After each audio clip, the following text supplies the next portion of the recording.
Hershel, what do you think about Darlington Raceway these days? It's different than it was 73 years ago. No, it looks pretty nice. It's hard to imagine all the improvements and everything they've done. I was here, of course, as you guys know, I ran the first race here in 1950. And we pretty much ran down, on the flat track and not up on the bank. The second year, I was here in 51 too. We started running a little higher, but up close to the rail, the blacktop, there was rock sticking out. When they blacktop it, they did get them all crushed. I was a little afraid to be hard on tires, so I ran a little under that. So a lot different nowadays. So that story about the lady in black, did that come from the black top that they used to put on the track? Oh, I don't know if that was a connection or not, but Herb Thomas, he was the one that really started up high, got next to the rail, got the, would always get the stripes on the side of the car, running that close in them days.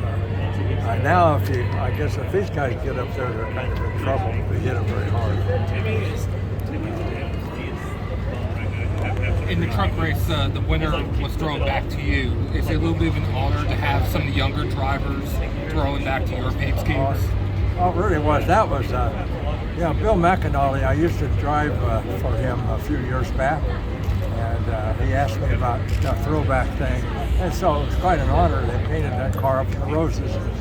The first car that I drove here was the same car that I won the Pan American Road Race with.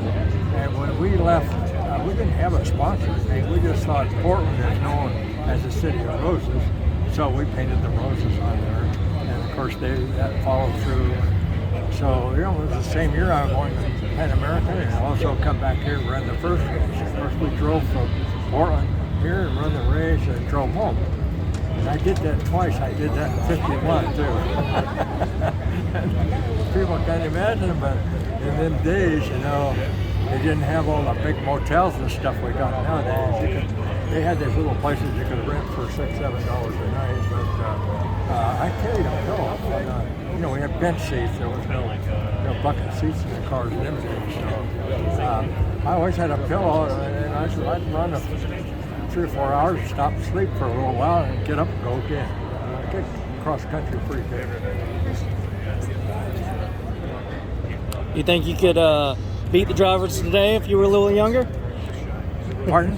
You think you could beat today's drivers if you were a little younger? Oh, I wouldn't say that, but you always think that you could do that. And I can't get racing out of my system. And of course, I'm only 95, so I got a while to go yet, I guess.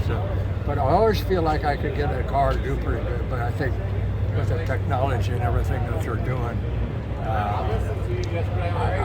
I feel that I drove in a just different area. I mean, the current drivers today, like over where I talked to some of them, they can't imagine how much that I would run around the country just to race.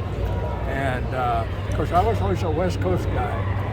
And the reason, if you go back to the media, everything is East Coast, the pictures and the movies. I ran dozens and dozens of West and West races, but we didn't have the cameras, we didn't have the video, we didn't have the PR that you guys get. That's why if you look at my resume, it doesn't all look that hot.